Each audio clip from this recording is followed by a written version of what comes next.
नमस्कार दोस्तों, आप सभी का स्टॉक इजी में स्वागत है। दोस्तों, इस स्टॉक में पैसा लगाने से पहले आप इस स्टॉक के रेड फ्लैग को जान लीजिए, नहीं तो आपके पैसे यहाँ पे डूब सकते हैं। तो हम बात कर रहे हैं ब्लिस जीवीएस फार्मा स्टॉक के बारे में। अगर आप देखें तो इस कंपनी का जो मार्केट कैपिटल है वो है 2893 करोड़ का, यानी कि ये जो स्टॉक है ये एक स्मॉल कैप कंपनी है। आप देख रहे हैं इसका जो मार्केट कैपिटल है काफी छोटा सा है। और कंपनी का डेट अगर देखें तो 52.5 करोड़ का है, तो आप बोल सकते हैं कंपनी ने ज्यादा डेट नहीं लिया हुआ है। और इसका करंट प्राइस इस समय चल रहा है 273, यानी कि कंपनी इस समय अच्छे प्राइस पे यहाँ पे ट्रेड कर रही है। अगर हम इस कंपनी का ईपीएस देखें, अर्निंग पर शेयर, इस समय 10 रुपया चल रहा है और इसका स्टॉक पीई यहाँ पर 26.1 चल रहा है, यानी यहाँ पे ये कमा तो कम रही है, कंपनी 10 रुपए कमा रही है, लेकिन ये कर क्या रहे हैं यहाँ पर मार्केट इसको एक अच्छा खासा रिवॉर्ड कर रहे हैं। मतलब जितना वो कमा नहीं रही है उससे ज्यादा लोग रिवॉर्ड कर रहे हैं। ऐसा कब होता है कि जब लोगों को लगता है कि स्टॉक यहाँ से बहुत ऊपर जाएगा, ये स्टॉक बहुत अच्छा है, यहाँ से ये कितना चला जाए कि मतलब काफी अच्छा यहाँ से परफॉर्म करने वाला है, ऐसा जब लगता है तभी स्टॉक पी बहुत बढ़ने लगता है। अगर थोड़ा हम इसको नीचे जाते हैं, इसको और एनालाइज करते हैं कि कंपनी सच में ऐसा परफॉर्म कर रही है क्या, इसके नंबर्स ऐसा बोल रहे हैं जो मार्केट बोल रहा है, यहाँ पर जो मार्केट की सोच है यहाँ पर, क्या यहाँ पे इनकी कंपनीज के फाइनेंशियल्स भी ऐसा कुछ बोल रहे हैं। चलिए नीचे चलते हैं, प्रॉफिट एंड लॉस को यहाँ पे देखते हैं, इनके स्टेटमेंट को। ये रहा आपके सामने कंपनी का प्रॉफिट एंड लॉस स्टेटमेंट, और ये रहा कंपनी का रेवेन्यू। देख रहे हो आपके सामने जो है रेवेन्यू, सेल्स को रेवेन्यू भी बोलते हैं। अगर आप देखें यहाँ पर तो मार्च 2014 में कंपनी का रेवेन्यू कितना था, 345 करोड़ का। आज सोचिए, आज है मार्च 2026 चल रहा है, लेकिन यहाँ पे जो आपके सामने डेटा अवेलेबल है यहाँ पे मार्च 2025 तक है। आप सोचिए आपको क्या लगता है कहाँ तक जाना चाहिए था। आपको दिख रहा है कंपनी ने यहाँ पे कुछ भी काम किया है या कंपनी ने कोई भी ग्रोथ दिखाई है? अब आप खुद सोचिए, आप अपनी नजर खुद डालिए और देखिए और सोचिए कि जब कंपनी यहाँ पे रेवेन्यू नहीं जनरेट कर रही है तो क्या ये प्राइस ऊपर जा सकती है? क्या इतना मार्केट को इसको रिवॉर्ड करना चाहिए जितना ये यहाँ पे देखिए? इसमें आपको क्या दिख रहा है, कंपनी कुछ परफॉर्म कर रही है, यहाँ पे इनके रेवेन्यू में कोई ग्रोथ है? कंपनी कब बड़ी बनती है, कंपनी कब यहाँ पे सक्सेसफुल होगी, कब ये मिच्योर फेज में जाएगी? जब कंपनी यहाँ पे रेवेन्यू जनरेट करेगी, कंपनी जब कैपेक्स करेगी कंटिन्यू अपने बिजनेस को बड़ा करने के लिए कंपनी को कैपेक्स करना होता है, क्योंकि कैपेक्स से ही तो रेवेन्यू जनरेट होता है। जब कंपनी कैपेक्स नहीं करेगी तो रेवेन्यू कैसे जनरेट होगा? देखिए, जब कंपनी 2014 में जहां खड़ी थी आज भी वो कंपनी वही है, इसमें कोई ग्रोथ देखने को नहीं मिल रहा है, कंपनी ने यहाँ पे कोई ग्रोथ नहीं किया हुआ है। अगर इतना ही आप नीचे आइए, इनके ऑपरेटिंग प्रॉफिट को देखिए, यहाँ पे इन्होंने ऐसा कोई करिश्मा नहीं किया हुआ है। इनका जो EBITDA मार्जिन था 2014 से घट के अब 2025 में आप देखिए 16% पे आ गया, पूरी तरह से गिर चुका है इनका मार्जिन प्रॉफिट। ये पूरी तरह आपको दिख रहा है किस तरह यहाँ पर इनका रेवेन्यू जनरेट हो रहा है, मार्जिन साफ साफ दिख रहा है कि गिर चुका है यहाँ पे। अब सोचिए जब इतना सब हो रहा है, कंपनी का रेवेन्यू नहीं बन रहा तो भी कंपनी क्या कर रही है, कंपनी डिविडेंड दे रही है। ये तरीका होता है रिटेलर्स को अट्रैक्ट करने का। जब कंपनी रेवेन्यू न जनरेट कर रही हो, बिजनेस चल ही ना रहा हो, वो ऐसी बस खड़ा है नाम के लिए, तो रिटेलर्स को ऐसे ही अट्रैक्ट किया जाता है उनको डिविडेंड देके। क्योंकि जैसी कंपनी डिविडेंड अनाउंस करती है तो रिटेलर्स बिना कुछ सोचे समझे स्टॉक्स को खरीदने लगते हैं कि डिविडेंड आ रहा है अब तो हम खरीद लेंगे ताकि इससे हमें मुनाफा मिले। लेकिन डिविडेंड से ज्यादा बेहतर ये होता है कि कंपनी अपने रेवेन्यू में ग्रोथ करे, कैपेक्स करे, जिससे कि बिजनेस पूरा बढ़े। जब बिजनेस पूरी तरह आप देखेंगे, जब कंपनी में पूरी ग्रोथ होगी तो आपके पोर्टफोलियो में रखा हुआ शेयर में भी आपको ग्रोथ देखने को मिलेगा। लेकिन जब रेवेन्यू नहीं बढ़ेगा तो आप डिविडेंड लेके क्या करेंगे? ये सबसे बहुत मेन बात है, आपको थोड़ा सोचना चाहिए इस पे कि ऐसा क्यों हो रहा है। आप देखिए ना, कंपनी को रेवेन्यू जनरेट नहीं करे तो भी इसका करंट प्राइस कितना चल रहा है इस समय, 273 चल रहा है इस समय इस शेयर का करंट प्राइस। और स्टॉक की हालत देखिए आप यहाँ पे कि कंपनी यहाँ पे रेवेन्यू जनरेट करने में असमर्थ दिख रही है पूरी तरह, तो भी इनका प्राइस अच्छा खासा चल रहा है करंट प्राइस। तो हम नीचे आते हैं, कंपनी के रिजर्व के ऊपर नजर डालते हैं। कंपनी कंटिन्यू रिजर्व यहाँ पे बढ़ रहा है, उनका इंक्रीज हो रहा है। बोरोइंग्स उन्होंने धीरे धीरे कम कर दी है अपनी। अगर आप यहाँ पे नजर आ रहे तो कंपनी ने कोई बड़ा कैपेक्स नहीं किया हुआ है, बल्कि अगर आप देखें तो कंपनी ने यहाँ पे सितंबर 2025 में अपने एसेट को सेल ही किया हुआ है। पहले इनके पास जो था 406 करोड़ का इनके पास यहाँ इनका फिक्स एसेट था, जो कि घट के 392 करोड़ का हो गया है इनका यहाँ पर फिक्स एसेट, जो कि एक अच्छी बात नहीं है। ये रेड फ्लैग को भी दर्शाता है कि कंपनी अपने फिक्स एसेट को क्यों सेल कर रही है।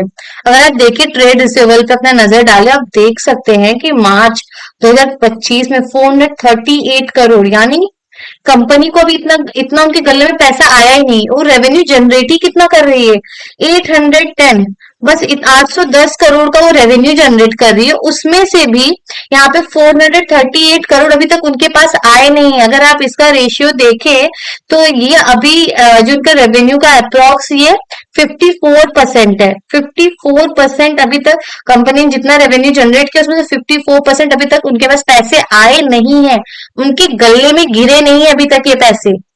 और ये चीज बहुत बड़ी है, क्योंकि कंपनी के जब पैसे फंसेंगे तो अपना बिजनेस चलाएंगे कैसे, इसकी वजह से इनका वर्किंग कैपिटल भी डिस्टर्ब हो जाएगा। सोचिए जो उन्होंने माल बेचा वो पैसा आया ही नहीं है अभी तक, और वो भी 54%। समझ लीजिए आपने 100 रुपए का माल बेचा, उसमें से 54 रुपए अभी तक आपको मिला नहीं है। आपने बुक में लिख दिया कि 100 रुपए का मैंने माल बेचा है, जिसमें से 54 रुपए अभी नहीं मिले हैं। आप सोचिए कितना बड़ा अमाउंट है ये, कि आपके रेवेन्यू का आधा से ज्यादा पैसा आपको अभी तक नहीं मिला है। तो इसकी वजह से क्या होगा, आपका पैसा फंस गया, अब आपको कहीं और से लेना पड़ेगा वही काम करने के लिए। ये जो है ना दिखाता है कि मैनेजमेंट की परफॉर्मेंस यहाँ पे ठीक नहीं है, वो फाइनेंशियल्स को यहाँ पे ठीक से मैनेज नहीं कर पा रहे हैं। अगर ये चीज ऐसी बढ़ती जाएगी तो ये बहुत बड़ा एक रेड फ्लैग है कंपनी के लिए, कि अगर आप क्या करिए, इस कंपनी को इसके पीयर्स कंपनी से कंपेयर करिए, Sun Power, Divi's lab, Torrent, आपकी यहाँ पे ना और क्लियरिटी बनेगी। क्या ये सब कंपनी के साथ भी ऐसा हो रहा है?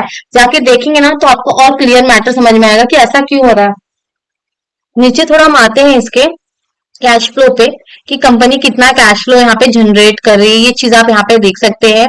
और यहाँ पे सबसे बड़ी चीज यहाँ के रेशियो की, जैसे कि हमने ऊपर भी बात की कि कंपनी का 54% अभी जो पैसा है वो फंसा हुआ है, तो देखिए वो चीज यहाँ पे आपको इम्पैक्ट करेगी। कंपनी को पैसा कितने दिन में मिल रहा है, 198 डेज में, और उनको पे कितने दिन में करना पड़ रहा है, 63 डेज में। देखिए बहुत बड़ी चीज है। यहाँ पे क्या हो रहा है, इनका कैपिटल फंस जा रहा है पूरी तरह से, और ये मार्च 2014 से चला रहे हैं, अभी तक मैनेज नहीं कर पाए इस चीज को, सेटल नहीं कर पाए। अब देखो इनको भी ऐसा लग रहा है कि फर्क नहीं पड़ रहा है कंपनी को, वो भी चीजों को बस चलाते आ रहे हैं। तो ये चीजें भी डिस्टर्ब करती हैं पूरे बिजनेस को। तो हम नीचे आएंगे, प्रमोटर्स को देखेंगे। यहाँ पे प्रमोटर्स की होल्डिंग जो है 35.36% की होल्डिंग है, और पब्लिक ने यहाँ पे अच्छी होल्डिंग बना रखी है, 49.15% की यहाँ पे होल्डिंग है पब्लिक की। तो अब यहाँ पे ऐसा है कि जब कंपनी रेवेन्यू जनरेट ना कर रही हो, कंपनी के पैसे फंसे हो, वर्किंग कैपिटल का साइकिल प्रॉपर ना हो, तो ऐसे स्टॉक से थोड़ा आपको दूरियां बना लेनी चाहिए। धीरे धीरे अगर आप स्टॉक में इन्वेस्टेड हो, ऐसे स्टॉक से दूर होते जाइए। हाँ, स्टॉक अगर आपको अच्छा लगता है अपने वॉच लिस्ट में रखिए। फ्यूचर में अगर कंपनी अपनी चीजों को यहाँ पे ठीक कर ले रही है, यहाँ पे रेवेन्यू में ग्रोथ दिखा दे रही है, यहाँ पे अपने वर्किंग कैपिटल को ठीक कर ले रही है, ट्रेड रिसीवेबल को पूरी तरह से मैनेज कर ले रही है, यहाँ पे वो कैपेक्स कर रही है, ये सारी चीजें वो अच्छी कर ले रही है, तो स्टॉक में आप इन्वेस्ट कर सकते हैं। लेकिन जब कंपनी कंडीशन ही ऐसी कि ग्रोथ ही नहीं दिख रहा है कंपनी में, तो क्यों आपको ऐसे स्टॉक्स में जाना है? ऐसे स्टॉक से आपको दूरियां बना लेनी चाहिए। अगर हम इसको चार्ट में यहाँ पे देखें तो आप देख सकते हैं कि यहाँ पे शेयर ऊपर है इस समय, और ऐसा है कि कल इस कंपनी का रिजल्ट आने वाला है। तो अगर आप यहाँ पे नजर दें तो आप देखें ये काफी दिनों से साइडवेज हो गया। ये रेंज आप देख रहे हैं, आपके नजर में आ गया रेंज, ये देखिए, इसको कहते हैं साइडवेज, काफी टाइम से ऊपर नीचे। अब यहाँ पे क्या हो रहा है, आप समझ रहे हैं साइडवेज क्यों है, ऐसी सिचुएशन क्यों बनती है चार्ट में? आप सोच रहे होंगे क्यों होता है ऐसा। ऐसा तब होता है जब मार्केट के पास क्लियरिटी नहीं होती कि ये प्राइस ऊपर जाना चाहिए या नीचे, रिजल्ट अच्छा आएगा कि बुरा। अब यहाँ पे लोगों को ना समझ नहीं आ रहा है कि रिजल्ट अच्छा रहेगा कि बुरा, हम सेल करें या बाय करें। इसलिए ये सिचुएशन यहाँ पे क्रिएट होती है। अब यहाँ पे क्या होगा आप जानते हो, अब यहाँ पे ऐसा होगा जब प्राइस इस रेंज को ब्रेक कर देगी। ये देखिए, ये जो रेंज है ना, ये इसको बोलते हैं साइडवेज। अगर कल इस शेयर का रिजल्ट अच्छा आ गया, कंपनी ने अच्छा मुनाफा किया, मैनेजमेंट ने कोई अच्छी कमेंट्री कर दी कि हम ऐसा कितना कैपेक्स करेंगे, हमारा 2-3 साल में यहाँ पे 2-3 हजार का रेवेन्यू हो जाएगा, अगर मैनेजमेंट ऐसा कुछ कमेंट्री कर देती है, तब तो ये स्टॉक फट जाएगा, ऐसे ऊपर चला जाएगा ये स्टॉक। तब तो आप इसको पकड़ नहीं पाओगे, तब ये ऊपर इसको जाना ही पड़ेगा। क्योंकि क्या होगा कि यहाँ पे चीजें अच्छी हो जाएंगी ना। यहाँ पे जब वो बोल रहे हैं कि 1-2 साल में हम यहाँ पे 2-3 हजार का अपना रेवेन्यू जनरेट करेंगे, हम कैपेक्स करेंगे, अगर ऐसा कुछ बोल देती है मैनेजमेंट, तो ये चीज ना ऊपर चली जाएगी। क्योंकि यहाँ पे क्या बन जाएगा, ग्रोथ। यहाँ पे पिक्चर आ जाएगा ग्रोथ का, कि यहाँ पे मैनेजमेंट बोल रहा है कि फ्यूचर में ये कंपनी अच्छा खासा यहाँ पे ग्रोथ करने वाली है। और जहां बात ग्रोथ की आती है, वहां पे चीजें को कोई नहीं रोक सकता। क्योंकि इसका मतलब ये कंपनी अच्छा परफॉर्म करेगी, हम अपना पैसा डालेंगे तो वो यहाँ पे अच्छा, उसमें भी ग्रोथ देखने को मिलेगा। लेकिन अगर कल रिजल्ट थोड़ा भी यहाँ से वहां आया, तो ये स्टॉक गिर जाएगा। ये गिर के यहाँ तक भी आ सकता है, अपने यहाँ जो पुराना इसका ये जो सपोर्ट है, यहाँ भी आ सकता है। फिर देखना होगा कि ये कहाँ जाके रुकेगा। ये सारी चीजें फिर आपको धीरे धीरे देखनी होगी। लेकिन अभी आपको समझ में आ रहा है यहाँ पे क्या चल रहा है। यहाँ पे ये चल रहा है कि यहाँ पे लोगों को समझ नहीं आ रहा है कि इस समय मार्केट किस सिचुएशन में, हम ऊपर जाएं या नीचे जाएं। ये देख रहे हैं, साइडवेज बोलते हैं इसको। क्योंकि काफी, अब काउंट करिए, 1 2 3 4 5 6 7 8 9 10 11 12, आज ये जो है 13वां दिन है। कल कल के दिन 12 मई के दिन यहाँ पे इसका रिजल्ट आ जाएगा। तो पूरी तरह से इसको भी क्लियर हो जाएगा कि हम ऊपर जाएं या नीचे जाएं।